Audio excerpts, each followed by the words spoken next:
할렐루야! 오늘도 말씀하시는 주님 안에서 살아갈 힘과 나아갈 길을 찾으시는 우리가 되기를 축복합니다. 2월 22일 금요일, 오늘 우리에게 주시는 하나님의 말씀은 마가복음 4장 1절에서 12절입니다. 예수께서 다시 바닷가에서 가르치시기 시작하셨다. 매우 큰 무리가 모여드니 예수께서는 배에 오르셔서 바다 쪽에 앉으셨다. 무리는 모두 바닷가 무태에 있었다. 예수께서 비유로 여러 가지를 가르치셨는데 가르치시면서 그들에게 말씀하셨다. 잘 들어라. 씨 뿌리는 사람이 씨를 뿌리러 나갔다. 그가 씨를 뿌리는데 더러는 길가에 떨어지니 새들이 와서 그것을 쪼아 먹었다. 또 더러는 흙이 많지 않은 돌짝밭에 떨어지니 흙이 깊지 않으므로 싹은 곧 나왔지만 해가 뜨자 타버리고 뿌리가 없어서 말라버렸다. 또 더러는 가시덤불 속에 떨어지니 가시덤불이 자라 그 기운을 막아버려서 열매를 맺지 못하였다. 그런데 더러는 좋은 땅에 떨어져서 싹이 나고 자라서 열매를 맺었다. 그리하여 30배, 60배, 100배가 되었다. 예수께서 덧붙여서 말씀하셨다. 들을 귀가 있는 사람은 들어라. 예수께서 혼자 계실 때에 예수의 주위에 둘러있는 사람들이 12 제자와 함께 그 비유들이 무슨 뜻인지를 예수께 물었다. 예수께서 그들에게 말씀하셨다. 너희에게는 하나님 나라의 비밀을 맡겨주셨다. 그러나 저 바깥 사람들에게는 모든 것이 수수께끼로 들린다. 그것은 그들이 보기는 보아도 알지 못하고 듣기는 들어도 깨닫지 못하게 하셔서 그들이 돌아와서 용서를 받지 못하게 하시려는 것이다. 오늘 말씀에서 예수님은 배 위에 앉아서 해변에 모인 수많은 무리에게 말씀하십니다. 그 유명한 씨 뿌리는 자의 비유예요.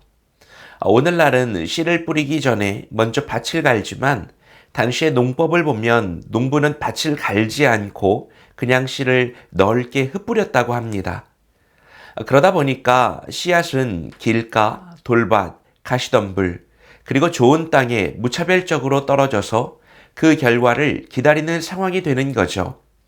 자, 중요한 것은 어디에 떨어졌는지에 따라서 큰 차이가 났다는 거예요. 똑같은 농부가 똑같은 씨앗을 뿌렸는데 어떤 것은 새가 먹어버리고 어떤 것은 말라 죽고 어떤 것은 공급이 막혀서 죽었습니다. 오직 좋은 땅에 떨어진 씨앗만이 30배, 60배, 100배의 결실을 맺습니다. 생명을 결정지은 차이는 씨앗이 아니라 그 씨를 받아내는 땅의 상태, 즉 말씀을 듣는 우리의 마음밭에 있었습니다. 예수님은 이 비유를 통해서 우리의 영적인 상태를 적나라하게 진단하시죠. 첫째, 길가. 사람들이 너무 많이 밟고 지나다녀서 딱딱하게 굳어진 마음입니다. 말씀이 침투하지 못하니 사탄, 새가 즉시 채갑니다. 둘째, 돌밭. 겉은 흙이지만 속에는 돌이 가득한 마음입니다. 감정적으로 아멘하고 기뻐하지만 뿌리를 내리지 못해서 작은 시련에도 금세 말라버립니다. 셋째, 가시덤불. 세상의 염려와 재물의 유혹이 가득한 마음입니다. 말씀도 있고 세상 욕심도 있어서 공급이 막혀진 열매를 맺지 못하는 그런 상태입니다. 그것과 좋은 마음밭을 비교하고 있습니다. 흥미로운 장면은 비유가 끝난 뒤인 10절에 나옵니다. 무리들은 설교가 끝나자 다 집으로 돌아갔지만 제자들은 예수님 곁에 남아서 그 뜻을 집요하게 물었습니다. 예수님은 바로 그들에게 하나님 나라의 비밀을 맡기셨다고 선언하시죠. 무리에게 말씀은 그저 수수께끼였지만 남아서 질문하는 제자들에게 구원의 비밀이 들려지는 순간이었습니다. 자, 오늘 말씀을 통해서 우리는 무엇을 깨달을 수 있을까요? 첫째는 내 삶의 열매가 없는 것이 씨앗 때문입니까? 땅 때문입니까? 우리는 신앙생활을 하면서 종종 핑계를 댑니다. 요새 목사님 설교가 은혜가 안 돼. 교회 분위기가 별로야. 상황이 너무 힘들어. 그래서 내 삶에 변화가 없다고, 열매가 없다고 생각을 합니다. 외부에서 원인을 찾는 거예요.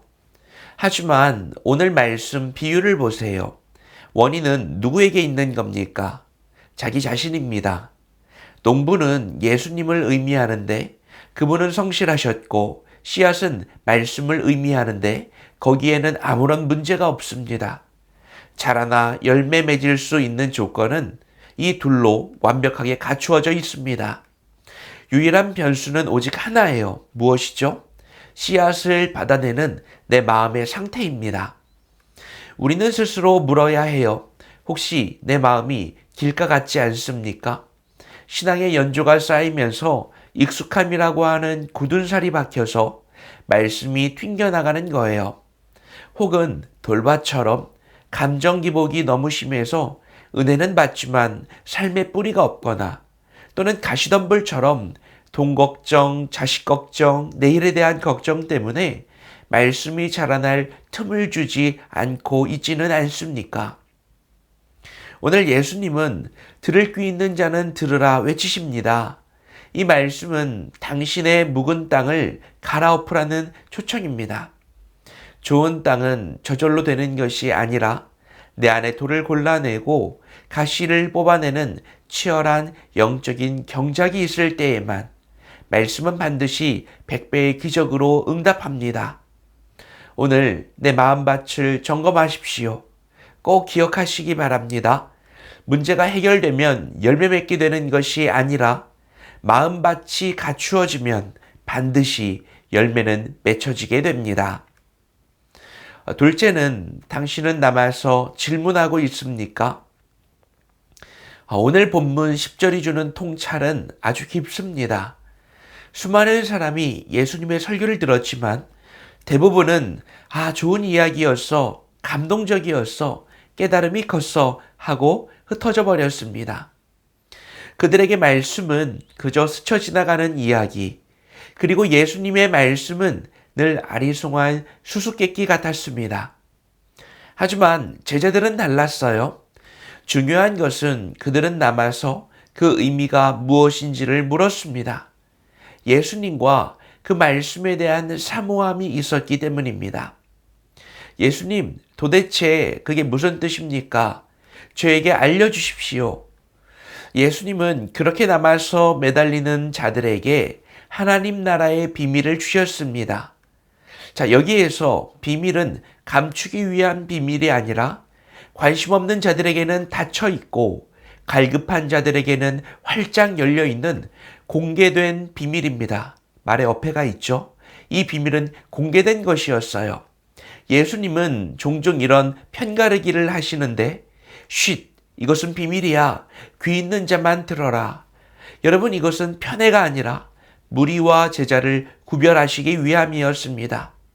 무리는 아무리 비밀을 말해줘도 듣고 싶어 하지 않았고요. 제자는 그 의미를 마음속에 깊이 새겨 행동으로 흉내내는 사람들입니다. 여러분, 우리도 마찬가지입니다. 오늘날 교회에 마당만 밟고 지나가는 무리가 얼마나 많습니까? 예배 한번 드리는 것으로 자신에게 주어진 영적인 의무를 다했다고 생각하고 말씀과 씨름하지 않는 사람들은 평생 수수께끼 같은 알쏭달쏭한 질문만을 남긴 채 더는 묻지 않는 신앙생활을 합니다. 여러분, 진짜 은혜는 예배가 끝난 뒤에 시작됩니다. 말씀 붙들고 주님, 이 말씀이 제 삶 가운데 어떤 의미입니까? 이제 제가 어떻게 살아야 합니까? 도대체 이걸 어떻게 적용하라는 것입니까? 라고 묻고 또 묻는 사람, 그 거룩한 집요함이 있는 사람이 곧 비밀을 소유하는 제자가 됩니다. 오늘 그냥 돌아가는 구경꾼이 되지 마시고 주님 옷자락 붙들고 물고 늘어지는 그런 신앙인들, 제자들이 되시기를 축복합니다. 오늘 말씀을 통해서 우리는 열매가 없는 이유는 말씀의 문제가 아니라 내 마음밭의 문제임을 깨닫고 묵은 땅을 기경해야 함을 배웠습니다. 또한 말씀을 듣고 스쳐 지나가는 무리가 아니라 주님 곁에 머물러서 그 뜻을 묻고 깨닫는 참된 제자가 되어야 하나님 나라의 비밀을 소유할 수 있음을 알았습니다. 제자답게 오늘을 살아가는 우리가 됩시다. 오늘은 하나님이 허락하신 기회의 순간이자 축복의 날입니다.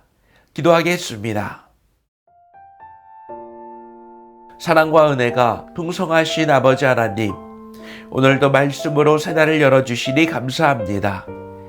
주님은 오늘도 우리에게 생명의 씨앗을 뿌려주셨는데 정작 내 마음밭이 길가처럼 굳어있고 세상 염려라는 가시덤불로 덮여 있어서 열매 맺지 못했음을 회개합니다. 성령의 쟁기로 우리의 묵은 마음을 갈아엎어 주옵소서. 딱딱한 고집은 깨트리게 하시고 염려는 태워주셔서 말씀이 떨어지는 즉시 뿌리 내리는 옥토가 되게 하여 주옵소서. 또한 말씀을 듣고 그냥 흩어지는 무리가 아니라 주님 곁에 머물며 진리를 묻고 구하는 제자들이 되기를 원합니다. 우리에게 하나님 나라의 비밀을 깨닫는 들을 귀를 허락해 주옵소서. 예수님의 이름으로 기도합니다. 아멘.